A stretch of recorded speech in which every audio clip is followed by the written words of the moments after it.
गांधी जी का देश है ये, उनके ख्वाब पे चलना है, भ्रष्टाचारी नेताओं के हाथ से देश बचाना है। जो दुखी मजलूम यहाँ उसको न्याय दिलाना है, पोंछ के आंखों से आंसू उसका हक लौटाना है इंसाफ का तू दर्पण कल के समाज का तू दर्शन तेरे आगे झुकेगा हर द्रोही, देश का हर दुश्मन। तुम जागोगे जग जागेगा, जुल्म सितम डर के भागेगा। तू कदम को बढ़ा फिर 100 कदम बढ़ जाएंगे। दुश्मनों के हौसलों के पर सभी कट जाएंगे। अब न सहेंगे हम,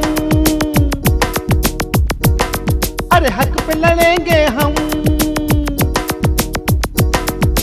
तुम जागोगे जग जागेगा, जुल्म सितम डर के भागेगा। तुम जागोगे जग जागेगा, जुल्म सितम डर के भागेगा। एसपी सर, ये सर्च वारंट है तुम्हारे घर की तलाशी लेने के लिए, और ये अरेस्ट वारंट है तुम्हारे लड़के को अरेस्ट करने के लिए। मम्मी, ये सब क्या हो रहा है? कुछ समझ नहीं आ रहा बेटी। एसपी साहब, ये सब क्या हो रहा है? मैं हूं ना। अरे ये क्या कह रहे हो?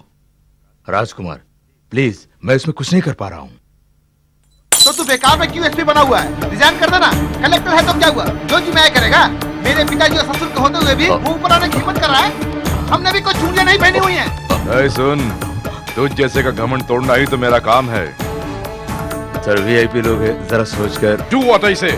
मुझे कोई गिरफ्तार नहीं कर सकता। मैं कौन हूँ पता है? सुनो, शराफत से चलो, वरना तुम्हें ले जाने के दूसरे रास्ते भी हैं। क्या मतलब? मारते हुए घसीट के ले जाऊंगा। तू मुझे जरा हाथ तो लगा के दिखा।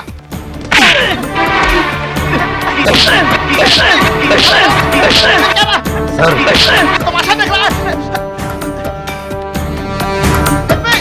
अरे ओ कलेक्टर। सर, पिताजी सुनो, अरेस्ट करना है तो अरेस्ट करके ले जाओ, घसीट के क्यों ले जा रहे हो? हे, अब तू मुझे कानून सिखाएगा? किसको कैसे अरेस्ट करना है ये मैं अच्छी तरह जानता हूँ। क्या कॉलर पकड़ के ले जाओगे? मेरी बात सुन, जब मैं प्यार से बोलता हूँ तो बस एक ही बार बोलता हूँ, अगर नहीं सुना तो मार के बोलता हूँ, यही मेरी स्टाइल है। याद रखना, जो तू कर रहा है उसके लिए तुझे पछताना पड़ेगा। मैं तो नहीं पछताऊंगा, लेकिन तू सोचेगा कि पैदा क्यों हुआ। गांधी जी का देश है ये, उनके ख्वाब पे चलना है, भ्रष्टाचारी नेताओं के हाथ से देश बचाना है।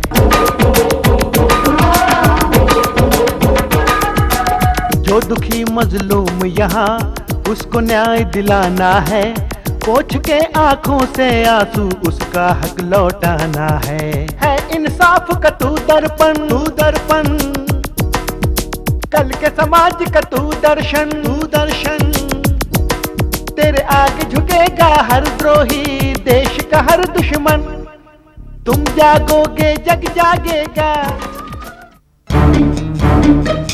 सीएम पी अनिल बोल रहा हूँ। सर, हमारे लेबर मिनिस्टर नीरज दास जी के दामाद को जमानत पर छुड़वाना है। आज सीएम साहब भी मुझसे इसी बारे में बात कर रहे थे। अभी तक तुम लोगों ने उसको छोड़ा क्यों नहीं? सबसे पहले उसको छोड़ो। सर, मेरे समझाने के बावजूद भी उस कलेक्टर ने नॉन बेलेबल वारंट पर अरेस्ट किया है। अब आपको ही सीएम से बोलकर रिलीज करवाना होगा। सर, नीरज दास जी बहुत चिंता कर रहे हैं। वो कलेक्टर अपने आप को समझता क्या है? सीएम की तरफ से मैं उससे बात करूंगा। फोन दो। शिट, उस कलेक्टर ने मेरी इज्जत खाक में मिला के रख दी। उस कलेक्टर को बम से उड़ाना होगा। अरे समझी जी, उसे उड़ाना कोई बड़ी बात नहीं है। जरा उधर जा। बाहर जा। मैंने तो तुम्हारे सीएम को ही उड़ाने की योजना बना ली है। लोकेशन तय करना बाकी, अब तुम ही बताओ उसे कहाँ उड़ाऊं?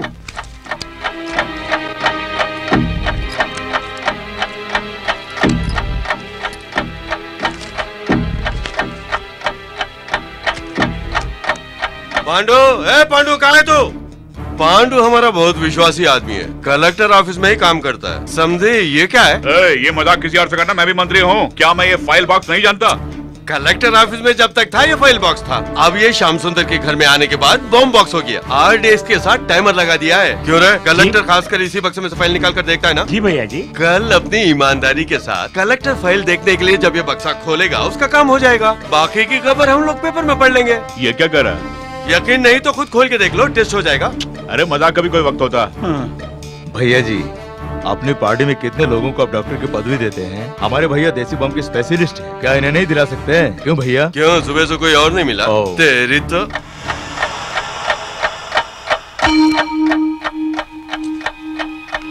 सुंदर, साहब जी। ये फाइल बॉक्स ले जाके गाड़ी में रख दो। जी अच्छा।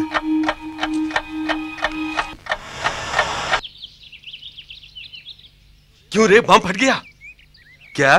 फाइल बॉक्स कलेक्टर की गाड़ी में रखा है? ठीक है ठीक है। कलेक्टर ऑफिस में बम नहीं फटा क्या? समझी जी, ये अभिमन्यु जो है ना, दूसरे कलेक्टरों की तरह नहीं है। सारी फाइलें घर ले जाकर लगता है सुबह 3 बजे तक देखता रहेगा। तुझे कैसे पता? एक काम करो, तुम बाहर जाओ जाओ। देर रात तक फाइलें देखता रहता है, इसीलिए तो एक ही बच्चा है, नहीं तो 4-5 होते ना। ये एक बच्चा भी शादी होने के बाद जोश में पैदा हो गया होगा। अरे चुप, मैं बम की फिक्र कर रहा हूँ, तुझे बेडरूम की फिक्र लगी है। अब वही तो फटेगा। अगर कलेक्टर ऑफिस में फटता तो बेचारे लोग फालतू में मरते और पाप हमें लगता। अब कलेक्टर के घर में फटने पर कलेक्टर सब परिवार खत्म हो जाएगा और पाप तुम्हें लगेगा। क्यों, कैसी है छोटी कलेक्टर?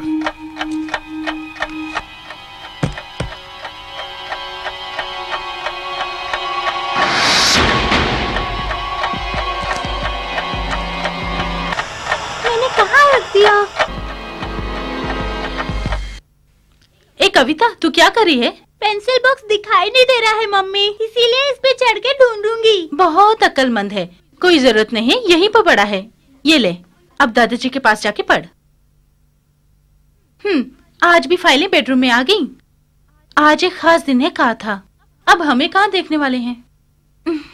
ये डब्बा आ गया है ना, पूरी रात इसी में लगे रहेंगे।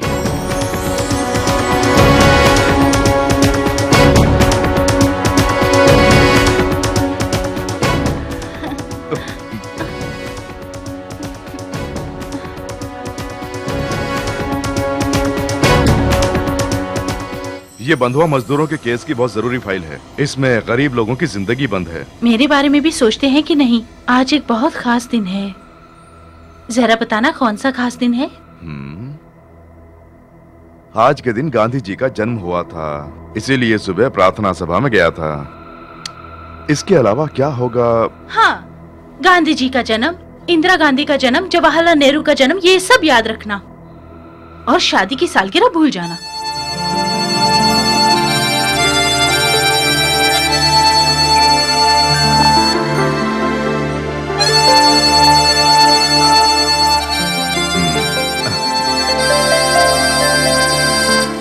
इस बार रहने दो, अगले साल शादी की सालगिरह धूमधाम से मनाएंगे। फातिमा, इधर आओ। ये तुमने सुबह सुबह याद क्यों नहीं दिलाया? ये किसी को भी याद दिलाने वाली बात नहीं है, हमें खुद ही याद रखना पड़ता है। आपने जो कहा था याद है ना?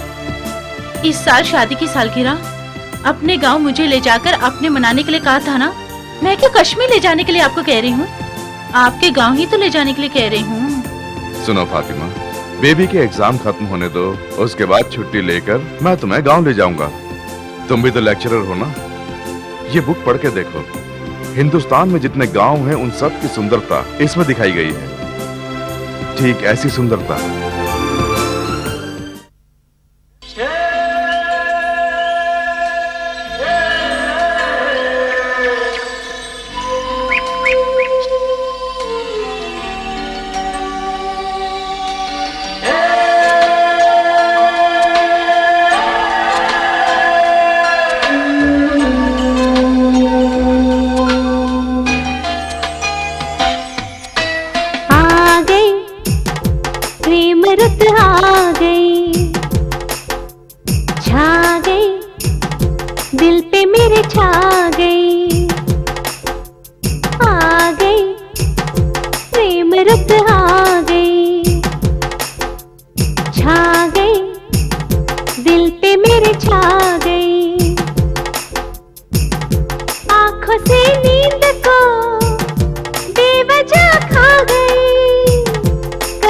हलचल का